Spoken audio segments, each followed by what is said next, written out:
o'zimizni buyuk bobolarimizni ilmini yoshlarimizga, xalqimizga yetkazadigan vaqt soat keldi.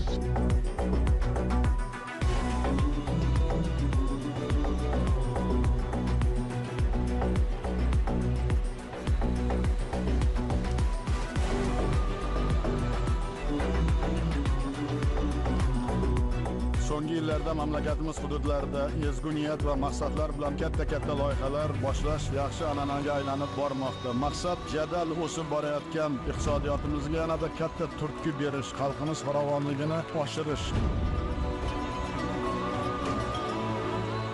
Buxoro viloyati O'zbekistonning eng qadimiy va boy tarixga ega hududlaridan biri. Bu yerda nafaqat tarixiy yodgorliklar, balki zamonaviy yangiliklar ham tez sur'atlar bilan rivojlanmoqda. Davlatimiz rahbarining tashabbusi bilan tashkil etilgan mahalla bankirlari tomonidan o'rganilgan kichik loyihalar hududning ijtimoiy va iqtisodiy hayotida muhim o'rin egallayapti. Ayni shu maqsadlar bilan Buxoroda Turonbankning 10 nafar mahalla bankiri hamda 38 nafar mahalla yordamchi agentlari o'z faoliyatini boshlagan. Mahalla bankirlari har bir uy-joyni o'rganib, aholiga qanday biznesni boshlash mumkinligi bo'yicha maslahatlar berish bilan bir qatorda Turonbank tomonidan taqdim etilayotgan moliyaviy mahsulotlarni ham taklif qilishmoqda. Buning natijasida aholi bandligi ta'minlanib, ular daromadga kirishyapti. O'zining halol mehnati bilan 3 nafar qizini boqayotgan Umidaxon Mirzayeva xonadonida bo'ldik.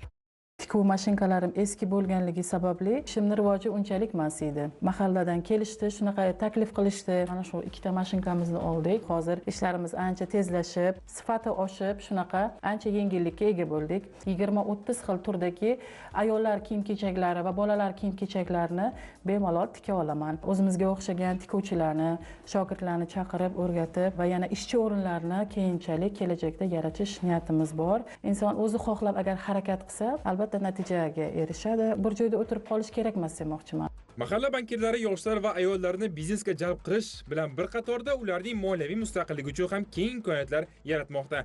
Aholi o'rtasida o'zini o'zi band qilish, yangi ish o'rinlarini yaratish kabi ijobiy o'zgarishlar kuzatilmoqda.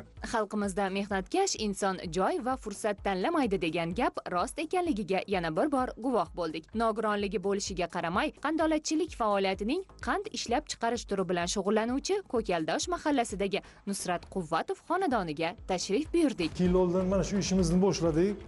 Mana shu ishning ketidan Xudoga shukr ro'zg'orimizni qimirlatyapmiz. Ancha o'zimizni kichkina tadbirkor bo'lsak ham katta tadbirkorday his qilamiz o'zimizni hozircha. Charchadim deb yotib olsangiz agar kim nonni beradi? Bekor o'tirib bo'lmaydi. Mehnat qilish kerak. Bekordan Xudo bezor deylar. Shu uchun ana er-xotin bir bo'lib ishlab o'tiramiz. Allohga shukr. Farzandlar, kelinlar bizga ko'makchi, yordamchi. Ular ham vaqtini topib bizga yordamlashadi. Oilaviy shu ishni boshladik. Xo'jayinim bilan birga ishlaymiz, birga boramiz, bozorga birga sotamiz. Nusrat akaning ayoli bilan mehnatini mahalla vakillari e'tirof etib, ulardan boshqa mahalladoshlarimiz ham o'rnak olishi kerak deyishmoqda. Ko'kaldosh mahallasi manzilidan yiroqlashmagan holda navbatdagi tadbirkor to'y va marosimlar, yaxshi kunlarga xizmat qilishni o'z oldiga maqsad qilgan Dilobar Yodgorovaning shijoati e'tiborimizni tortmay qolmadi. 4 yil bir kishining qo'lida mehnat faoliyatimni olib bordim.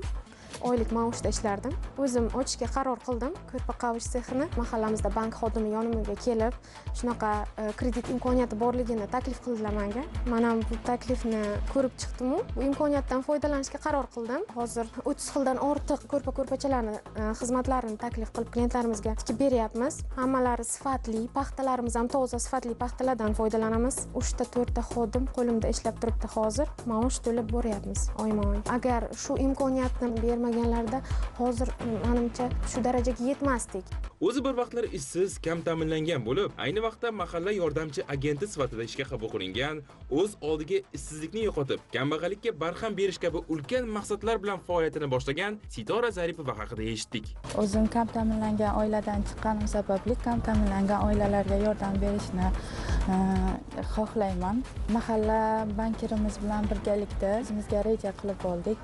Yordam berishga muhtoj oilalar bor, ularga har doim yordam beryapmiz. Ish bilan 2-3 marta ta'minladik. Ishni boshlashimizdan avval eng avvalo mana shu mahalladagi kambag'allar soni bilan qiziqdik va ularni o'sha yashil iqtisodiyotga olib chiqish maqsadida mahallaning kambag'al qatlamidagi fuqarolar bilan tanishib, ular bilan suhbatlashib, ularga o'zimizni kredit mahsulotlarimiz haqidagi ma'lumotlarni bergandan so'ng ularda tadbirkorlik qilish istagi uyg'ondi. Shundan so'ng kreditlar ajratib, ularni mana shu tadbirkorlik ishlarini boshlash uchun ilk qadamga o'zimizni yordamimizni berdik.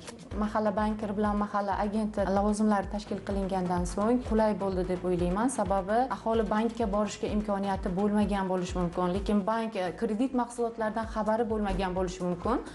Ammo bugungi kunda biz o'sha mahalla bankiri bilan birgalikda borib, ularga o'zimizni mahsulotlarimizni tavsiya etgandan keyin ularga anchagina qulaylik yaratildi. Azaldan mehnatkash xalqimiz uchun har bir qarich yer qadrli. Viloyat markazidan qariyb 60 kilometr uzoqlikda joylashgan Qorovul bozor eng so'nggi tashkil etilgan yosh tumanlardan biri bo'lishiga qaramay, ushbu hudud ham bugungi kunda tubdan yangi qiyofaga kirmoqda. Ko'plab xonadonlarda daromad topish istagida bo'lgan tadbirkorlar soni ortayotgani islohotlarning yorqin belgisidir. 3 yil bo'ldi.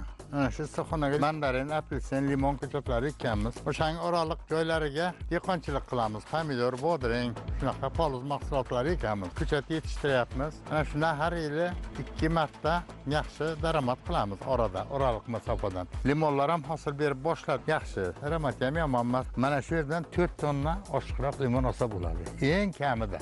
Turon bank moliyaviy ko'magi asosida limonchilik bo'yicha qurilgan issiqxona loyihasi nafaqat tadbirkorlikni rivojlantirish, balki mahallada yangi ish o'rinlarini yaratish va ijtimoiy farovonlikning oshishiga xizmat qilmoqda. Ushbu loyiha o'zining muvaffaqiyatlari bilan tadbirkorlarga o'z ishlarini boshlashda ilhom beradi.